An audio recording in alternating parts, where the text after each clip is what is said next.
History is not just cold marble behind museum glass, my friend. Today, I will make you feel that those marbles were once warm skin that real people breathed on those cobblestone streets. I opened my eyes in terror to the neighing of a horse. The first thing I felt was that heavy, sharp scent filling my lungs. Wet straw, fresh manure, and dust warmed under the sun. The sterile, artificial scent of the modern world was gone, replaced by the raw and wild reality of thousands of years ago. My head was throbbing. The coarse straw I felt against my back was the most brutal proof of reality. It felt as if I had fallen from somewhere. As I tried to make sense of what was happening, I began to check my body. I had no broken bones or injuries. I started brushing myself off with my hands. I was perfectly fine. I was wearing a bright green dress. My hair was tied up in a bun, and I had black high-heeled shoes on my feet. I could feel my makeup running down my face.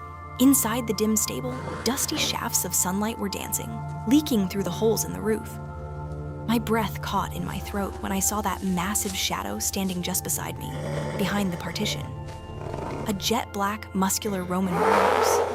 It was shorter than today's horses, yet as majestic as if it had been cast from pure steel.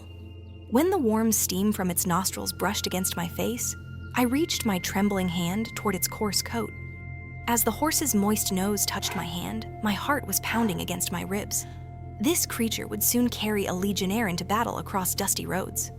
As for me, I was merely a ghost who didn't belong to this time.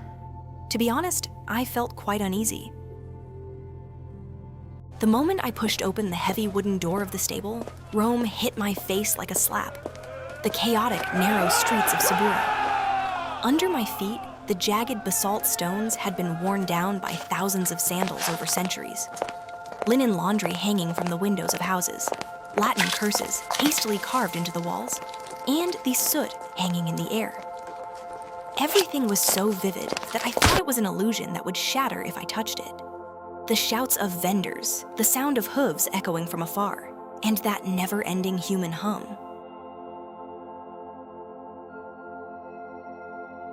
I tried to retreat, but my back struck a cold stone wall. At that moment, they emerged from around the corner.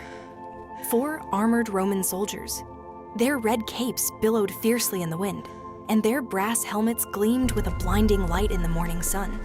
I heard the sound of their swords being drawn from their scabbards. That metallic, cold ring sent a shiver through my soul.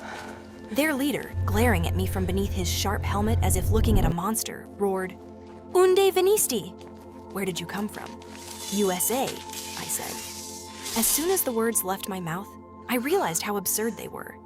To them, America was an undiscovered, unnamed land. They forcibly snatched my bag away, and my phone fell to the ground. When the screen lit up, the soldiers all leaped back in terror. A spy, a sorceress, or a victim. What I was no longer mattered. As they grabbed my arms and began to drag me away, I thought I would never see the sunset again. Rome was ready to swallow me whole, and the only reality ahead of me was the damp stench of a dark dungeon. This video is AI generated. Please excuse any minor glitches. Make sure to follow for more, and if you enjoyed it, please hit the like button to support me. Stay safe.